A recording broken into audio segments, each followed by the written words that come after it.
All right, guys, just a quick video. I'm going to tell you right now, there's all this stuff going on about the Nikon Zf and, the Panasonic S5, S2, all that stuff. And the Sony A7C2.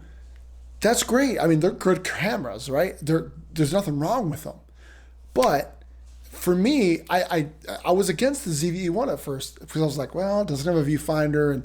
But if you think, once I got it, though, I'm telling you, as long as you're not going to use it in direct sunlight for hours at a time and you learn how to use it, like I have it set up on a tripod right now. I don't have a fan on it or anything like that. I'm just using it straight up.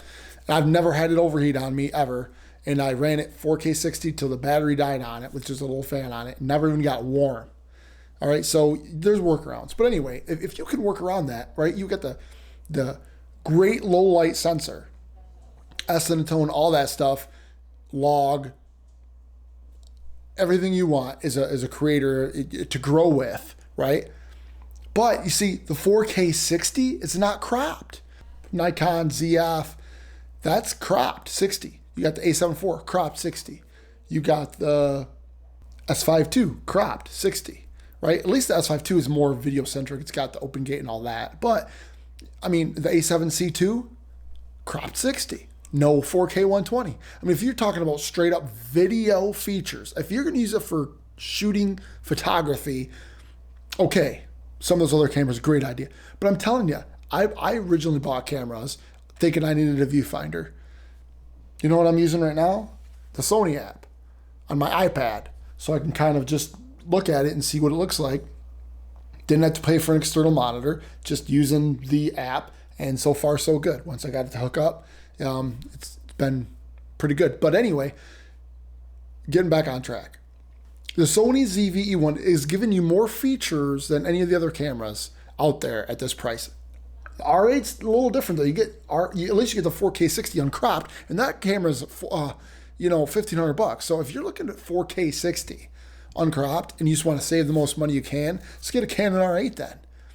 It's a good camera. You put a power supply in there, a power cord, $20. You get one online on Amazon, and you plug it in, and you got power for as long as you need it.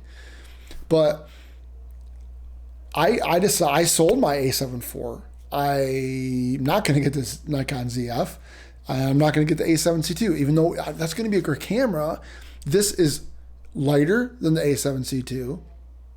It's also got more features, right? The A7C2's got the updated, menu system. That's great. And it's going to be a good camera, right? It's a better hybrid camera for sure.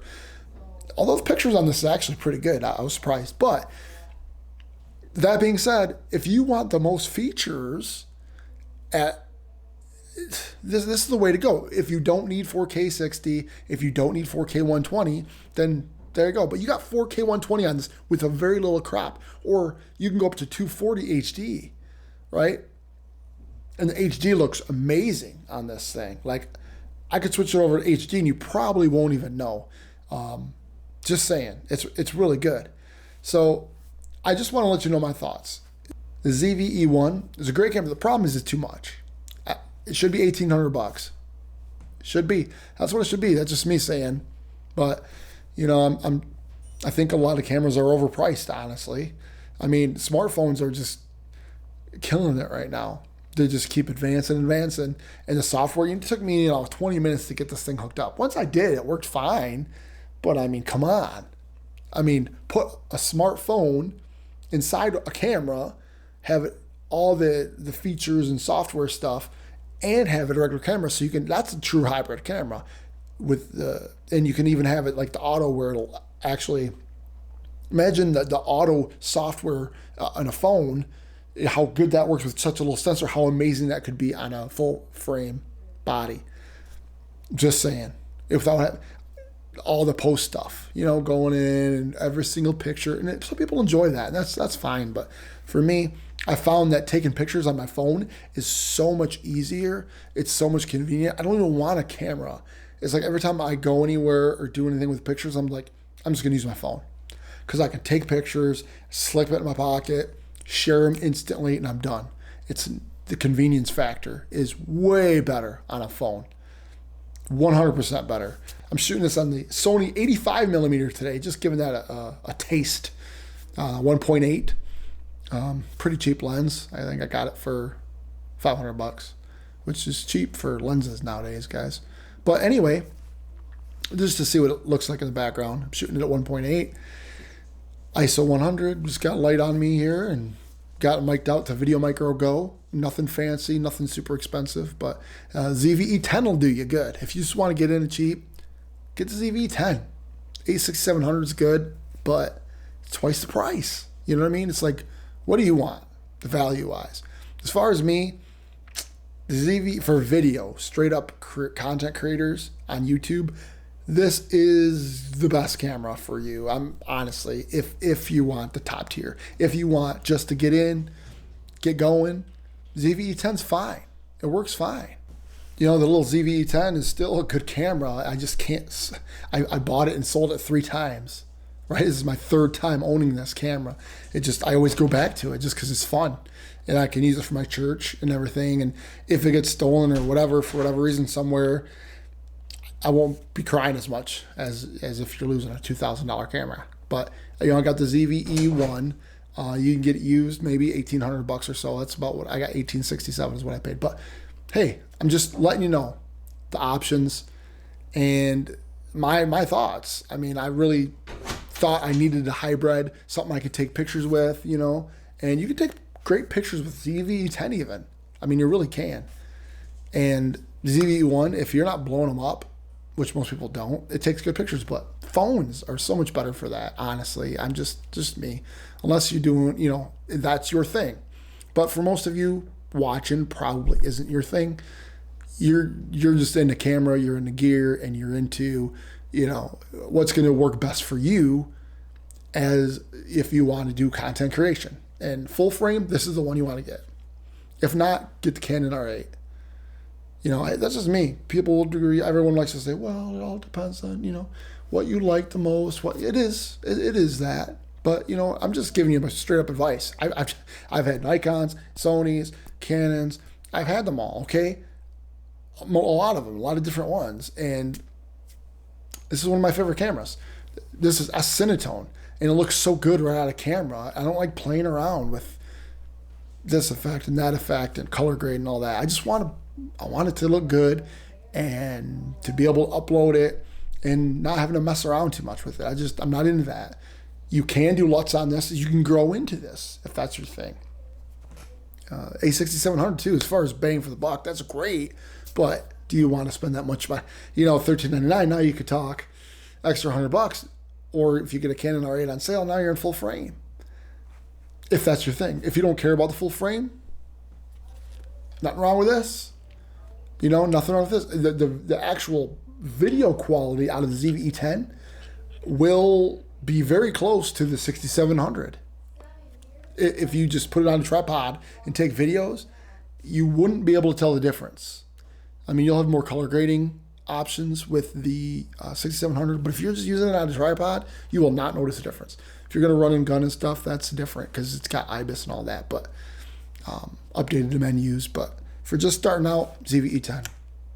The big brother, ZVE1, I was wrong. I thought it was going to be a joke, but it's really good camera. The overheating was way overhyped. I mean, it just is. People are like, oh, but come on. When's the last time you used a camera for 2 hours straight in the sun? An hour straight in the sun, direct sunlight, without shutting it off? Let's be honest. Very few of you. So just me, just saying. I'm not saying it's perfect. I'm not saying it's the best deal that ever existed, but if you can get it used and that's what you want to do, you want to do content creation, you can grow with this thing. It's got a lot of options, but just thought I'd throw it your way. Just wanted to get my opinion out there because I know there's a lot of other good cameras out there and there's nothing wrong with them. I'd like to have them and play with them for sure, but I just find myself coming back to this now. You know, I got my R8, but it's a good camera, but I like this one. I don't know. It works better for me. It just feels more comfortable using it. I like the menus now, and you get used to it and you like it. But I think I'll still keep my R8 and my E10. But I'm I always find myself just using this now. What do you think? Leave your comment in below what you think. Am I off? Am I crazy? Right? Would you think the ZF is going to be a much better content creation camera than this? That's not what that's created for, guys. Honestly, A7C2 be great for that, for content creation too. But this can do that, everything that can do and more, except it doesn't have the viewfinder, right? But this also has dynamic stabilization. So you're not going to get anything more on the A7C2 except for overheating is a little better, but this doesn't overheat on me. So what would I gain? What would I gain getting that over this? Just saying. That's just me.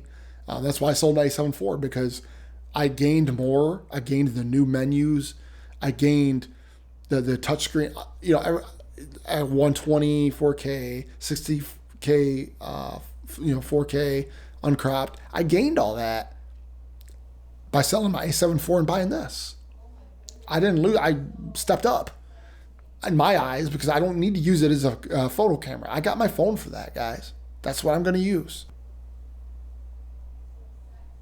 There it is, guys, the phone. And, you know, for most things, for any kind of social media, you don't need more than a phone. You really don't. For social media, you do not need more than a phone. If you're on YouTube with bigger screens, maybe, but, you know, you're going to get a lot better picture out of this video. But for pictures, most of the time, this is plenty good for social media. A lot faster, a lot more convenient. Anyway, let me know in the comments below what you think is going to be the right camera for you and why. Let me know why, because I'm curious. But for me, this is the one I've picked so far. Let me know in the comments below. All right, guys. Talk to you later. Have a good day.